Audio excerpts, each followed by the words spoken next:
भाभी के मायके वाले को तुरंत फ़ोन कर दिया गया और 2 दिन के बाद उनके मायके वाले आए और हमारे जितने भी रिश्तेदार थे, जितनी भी मुँह उतनी बातें। लेकिन उनके मायके वाले जब भाभी को लेकर जाने लगे तब मेरे भैया ने ऐसा काम किया कि पूछो मत। मेरा नाम जया है। मेरी शादी अजय नाम के लड़के के साथ हो चुकी थी। मेरे 2 बच्चे भी थे। एक दिन मेरे फ़ोन पर घंटी बजती है। मैं बाथरूम में नहा रही थी, तभी फ़ोन मेरा पति उठाते हैं और थोड़ी देर उस अनजान आदमी से मेरे पति बात करते हैं। और जो मैं बाथरूम से बाहर आती हूँ तो मेरे पति बोलते हैं कि यह पता नहीं किसका फ़ोन है, मुझे समझ में नहीं आ रहा है, लो तुम ही बात करो। मैंने फ़ोन पर हेलो बोला और बोला कि आप कौन हैं। तब उस आदमी ने बोला कि अरे वाह, मुझे इतनी जल्दी भूल गई क्या। मैं तो एकदम से आदमी कौन सा है मुझे समझ में नहीं आ रहा था, लेकिन आवाज़ कुछ जानी पहचानी मुझे लग रही थी, कुछ कुछ लग रही थी। मैंने फिर से पूछा कि प्लीज़ आप अपना नाम बताइए, मैं आपको नहीं पहचानती। तब उस आदमी ने बोला कि अरे मेरी प्यारी बहन, इतनी जल्दी तुम अपने सौरभ भाई को भूल गई। इतना सुनने के बाद तो समझो कि मेरी खुशी का ठिकाना नहीं रहा। सौरभ भाई बोले कि मैं कल तुम्हारे घर आ रहा हूँ, मैं लंदन से वापस आ गया हूँ।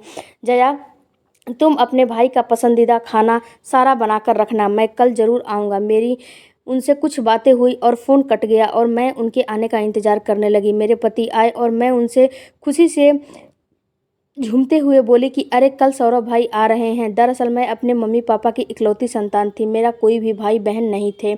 सौरभ और सुमित, यह दोनों मेरे बड़े पापा के लड़के थे। हम लोग बड़े पापा को काका बुलाया करते थे। जब मेरी शादी नहीं हुई थी तो हम लोग इलाहाबाद में शिफ्ट हुए थे और काका का परिवार वहीं गांव में रहता था। एक दिन काका का फ़ोन आया। काकी बोलती हैं कि मम्मी को भी लड़की देखने आना है और तुम जया को लेकर आना, क्योंकि सौरभ को जितना भरोसा जया पे है उतना किसी के ऊपर नहीं है। सौरभ की शादी करनी थी। हम लोग लड़की देखने के लिए चले गए। घर के सारे लोग तैयार होकर और गाड़ी में बैठकर जब लड़की देखने के लिए गए तो वहाँ पर जाकर जब हम लोग के सामने लड़की आई तो लड़की काफ़ी बेहद खूबसूरत, वैसी लड़की तो आज तक मैंने नहीं देखा था। इतनी खूबसूरत लड़की थी कि पूछो मत। लड़की सबके लिए चाय नाश्ता लेकर आने के बाद हम लोग चाय नाश्ता किए और लड़की अंदर चली गई। तभी मुझे काकी ने बोला कि जया तुम भी अंदर जाकर लड़की से बातें करो, क्योंकि सौरभ भाई को तो केवल तुम ही पे भरोसा है और किसी पर तो भरोसा है नहीं। तुम बताओ लड़की कैसी है। तब मैं सबसे बोली कि लड़की तो पूछिए मत कि लड़की कितनी खूबसूरत है। वाकई लड़की बहुत खूबसूरत थी। लड़की का नाम खुशबू था। खुशबू भाभी के पीछे पीछे हम भी अंदर चले गए, उनसे बातें करने लगे और हम लोग एक कमरे में बैठकर बातें कर रहे थे। तभी उनकी एक नौकरानी आई जिनका नाम रमा था। रमा ने भाभी को एक मेडिसिन दिया। भाभी ने मेडिसिन लिया। मैंने इसको देखते हुए बोला कि भाभी आप किस चीज़ की मेडिसिन खाती हो। तब भाभी ने बोला कि मेरी तबीयत थोड़ी ख़राब है, तो मुझे लगा कि हो सकता है कि फीवर वगैरह हुआ हो, लेकिन आने वाला जो तूफान था उसकी बाहर। लड़की देखने के बाद लड़की काफ़ी अच्छी थी और लड़की खूबसूरत भी थी। हम लोगों ने वहीं पर लड़की पसंद कर ली और वहीं पे सगाई भी कर ली। सौरभ भाई लड़की देखने नहीं गए थे और सौरभ भाई से खुशी से उछलते हुए आकर बोला कि भाई लड़की तो इतनी खूबसूरत है कि आप देखते ही रह जाओगे, नज़रें नहीं हटाओगे। देखते देखते शादी का टाइम धीरे धीरे पास आने लगा था।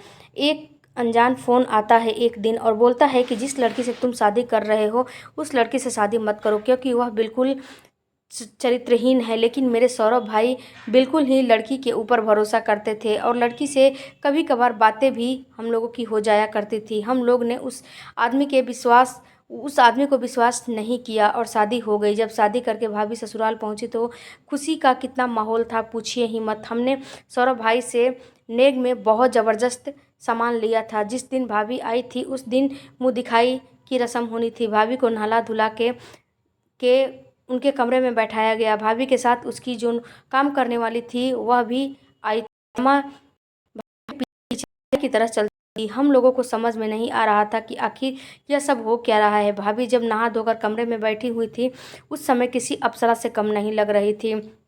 उस समय भाभी को पेटीकोट और ब्लाउज पर बैठी हुई थी। सुमित भाई पीछे वाली खिड़की से उस कमरे में झांक रहा था। मैं जब आगे वाले कमरे में जा रही थी गजरे का थाल लेकर तो मुझे सुमित भाई दिखाई दिए। तो मैंने सोचा कि उस कमरे में क्या झांक रहे हैं। जब मैं उस कमरे में जाकर देखा तो मैंने भाभी को देखा, पेटीकोट और ब्लाउज पर बैठी हुई थी। उस समय भाभी किसी अप्सरा से कम नहीं लग रही थी। उनकी गीली गीली बालें और उनके खुले बाल, उनकी सारी बनावट और खूबसूरती इतनी थी कि पूछो ही मत। मैं सुमित के नियत को भांप लिया और उनके पीछे से जाकर अनजान बनते हुए उनको आवाज़ लगाई, और इस तरह से चोरों की तरह क्या देख रहे हो। तब मुझे देखकर सुमित भाई हड़बड़ा गए और बोले कि अरे कुछ नहीं, मैं सौरभ भाई को ढूंढ रहा था। तुम मैंने बोला कि इस तरह चोरों की तरह। इतना सुनने के बाद सुमित वहाँ से भाग गया। मैं गजरे की थाल लिए अंदर गई। वहाँ पर उनकी नौकरानी रमा नहीं थी। मैंने भाभी से पूछा, रमा कहाँ चली गई। तब भाभी ने बोला कि रमा मेरे लिए दूध लाने गई है।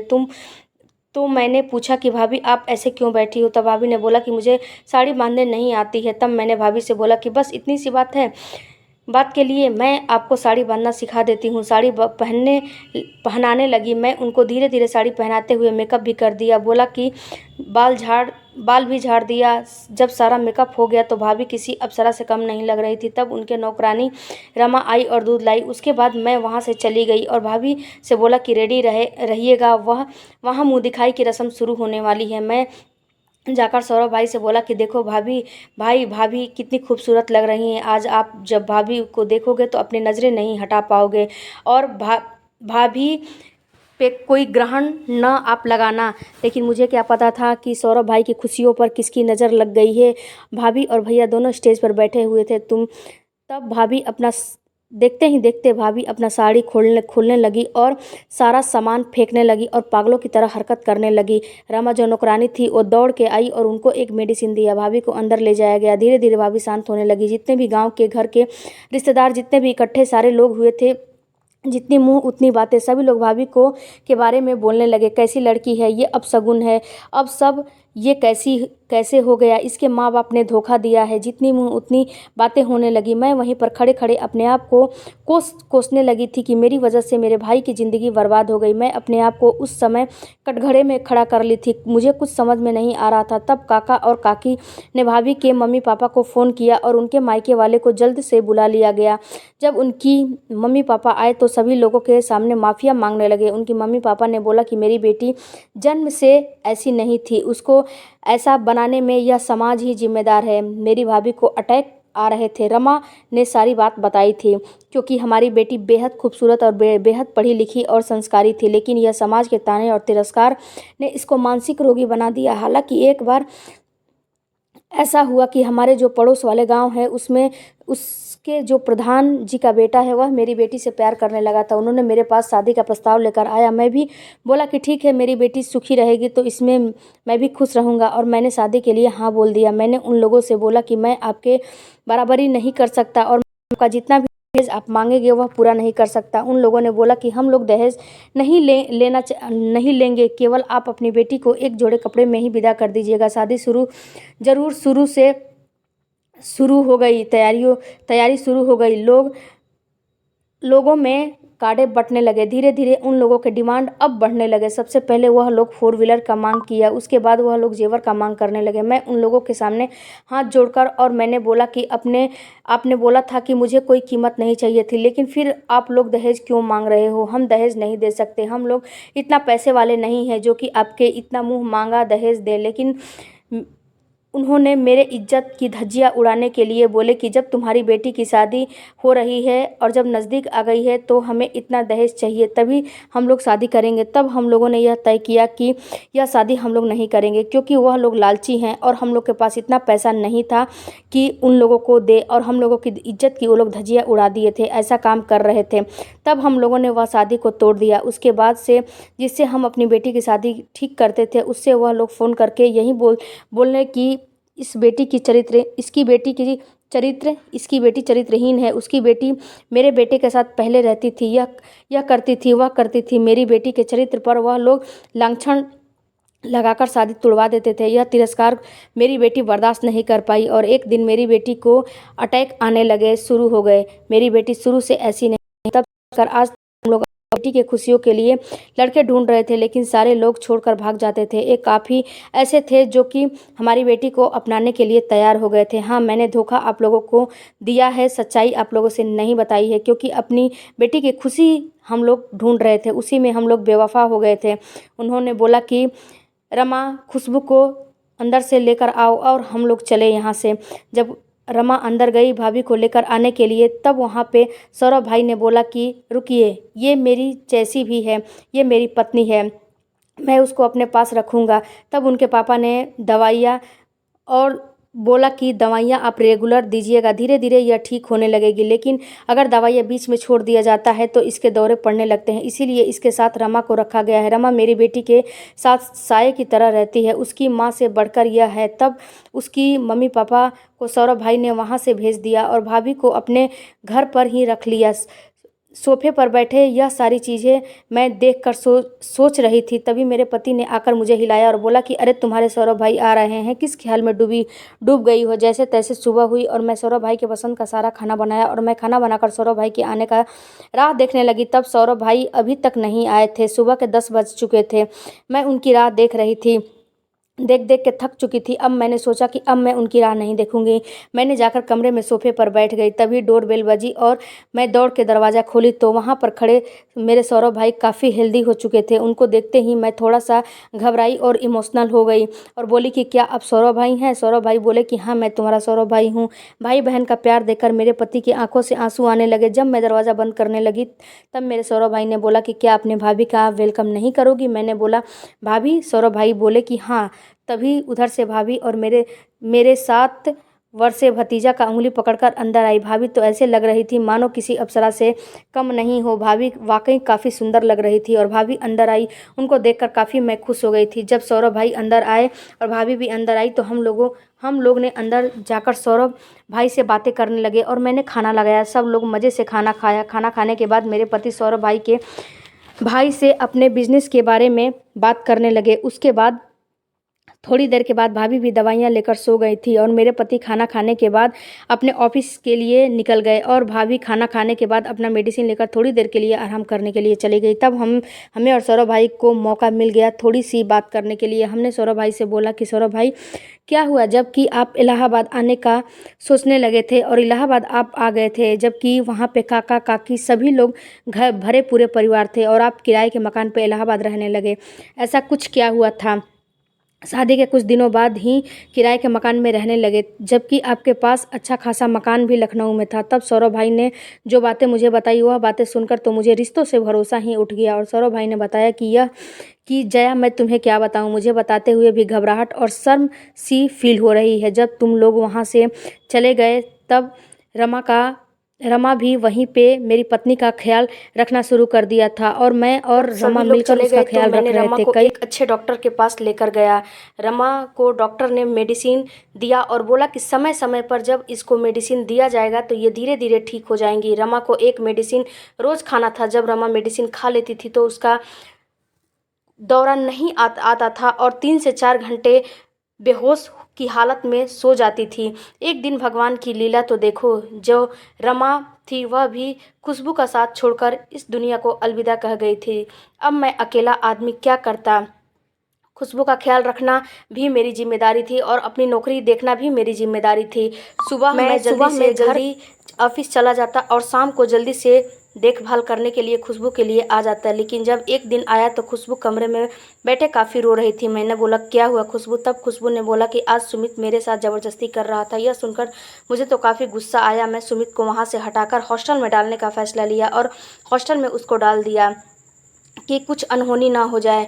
इसके बाद मेरे पैरों तले ज़मीन तब खिसक गए जब मैं अपनी आंखों से देखा कि एक दिन मैंने खुशबू को दवाइयाँ देकर ऑफिस के लिए निकला, लेकिन मैं घर पर ही अपना मोबाइल छोड़कर गया था। रमा बेहोशी की हालत में सो गई थी। रमा उस दिन साड़ी नहीं पहनी थी। रमा पेटीकोट और ब्लाउज़ पहनकर अपने कमरे में सो रही थी, क्योंकि खुशबू को अटैक आया हुआ था और उसको कुछ समझ में नहीं आ रहा था। इसी का फ़ायदा सुमित ने भी उठाया था और इसी का फ़ायदा काका भी उठाने की कोशिश कर रहे थे।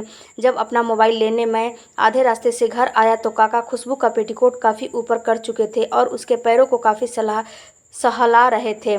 खुशबू वाकई भी काफ़ी खूबसूरत थी, लेकिन जब मैं आया और जब मैं खिड़की से यह नज़ारा देखा तो मैं अब क्या करता। काका को मैं कैसे रोकता। तब मैं बाहर से ही आवाज़ लगाया, खुशबू खुशबू। तब काका उसको चादर उड़ा रहे थे। जब मैं आवाज़ लगाते हुए कमरे में गया तो काका खुशबू को चादर उड़ाने लगे और बोलने लगे कि खुशबू तो अभी सोई थी, तो मैं सोचा कि इसको चादर उड़ा दूं। मैं उस समय समझ गया कि अगर मैं फिर से ऑफिस जाऊंगा तो खुशबू के साथ कुछ ना कुछ अनहोनी हो जाएगी।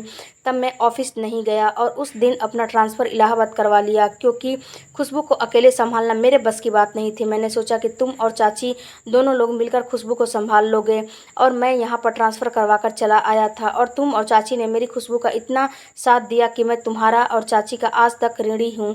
चाची तो इस दुनिया को अलविदा कह गई, लेकिन मैं जब तक जीऊँगा तब तक तुम्हारा कर्जदार रहूँगा। इतना कहने के बाद सौरभ भाई रोने लगे, और यह सारी कहानी सुनने के बाद मेरे तो दिमाग ही हिल गया और रिश्तों से भरोसा ही उठ गया कि ऐसा क्यों सुमित भाई और काका किए। मैंने सुमित भाई को पहले ही समझ चुकी थी, भाभी पर उनका गलत निगाह था, लेकिन काका ऐसा कर सकते हैं मुझे तो विश्वास ही नहीं हो रहा था। तभी सौरभ भाई ने बताया कि इस समय तुम्हारी शादी हो चुकी थी, और मैं शादी होने के बाद मुझे ऑफ़र मिला लंदन जाने का, और मैं अपनी पत्नी के साथ लंदन जाने का फ़ैसला कर लिया। जब मैं लंदन चला गया तो वहाँ पर मेरे साथ खुशबू थोड़ा थोड़ा ठीक रहने लगी। मैंने डॉक्टर की सलाह लेकर अपना परिवार आगे बढ़ाने को सोचा। डॉक्टर ने बोला कि यह अब धीरे धीरे ठीक हो रही है, इसको डेली एक मेडिसिन दिया जाएगा तो यह बिल्कुल ही ठीक हो जाएगी, और खुशबू काफ़ी हद तक ठीक भी हो चुकी है। तब हम लोगों ने अपना एक बेटे को खुशबू ने जन्म दिया, जो कि तुम्हारा भतीजा तुम्हारे सामने है। और खुशबू भी धीरे धीरे अब ठीक हो गई थी। तभी खुशबू भाभी उठकर आ गई, और खुशबू भाभी बोली कि आप लोग बैठे ही हैं, मैं आप लोगों के लिए चाय नाश्ता बनाती हूँ। मैंने बोला कि अरे नहीं भाभी, आप कहाँ जाओगी। तब खुशबू भाभी ने बोला कि मैं आपका कर्ज कैसे उतार पाऊँगी, जितना आपने मेरे साथ अच्छाई किया है उतना अब मैं क्या बताऊँ। इतना सुनने के बाद और सौरभ भाई की बातें सुनने के बाद मुझे ऐसा लगा कि मैंने जो फ़ैसला किया था भाई की शादी को लेकर, आज बोझ और कर्ज मेरे सर से उतर गया, और मैं आज बहुत ही खुश थी। और सौरभ भाई भी बहुत हमेशा खुश थे। सौरभ भाई हमेशा के लिए लंदन से यहीं इलाहाबाद में रहने के लिए आ गए थे। सौरभ भाई अब किसी के पास और किसी से रिश्ता नहीं रखते थे, केवल हम ही से ही उनका रिश्ता था, क्योंकि उनके रिश्तों से विश्वास और भरोसा उठ चुका था। रात का हम लोगों ने खाना खाया, और खाना खाने के बाद भाभी जाने लगी तो मेरे हाथों में वहीं, जब शादी होने के बाद मैंने चैन और कान का जो बाली थी मैंने वापस किया था, भाभी ने मेरे हाथों में रखा और उसके साथ मुझे एक और कान का दिया, और बोला कि आप जैसी ननद रहेंगी तो इस दुनिया में ननद और भाभी की रिश्ते कितनी खूबसूरत हो जाएगी, किसी को भी गलत निगाह से देखने की ज़रूरत नहीं पड़ेगी। तो दोस्तों, आप लोगों को स्टोरी कैसी लगी मुझे कमेंट करके ज़रूर बताइएगा, और स्टोरी अच्छी लगी हो तो मेरे चैनल को सब्सक्राइब, लाइक, शेयर, कमेंट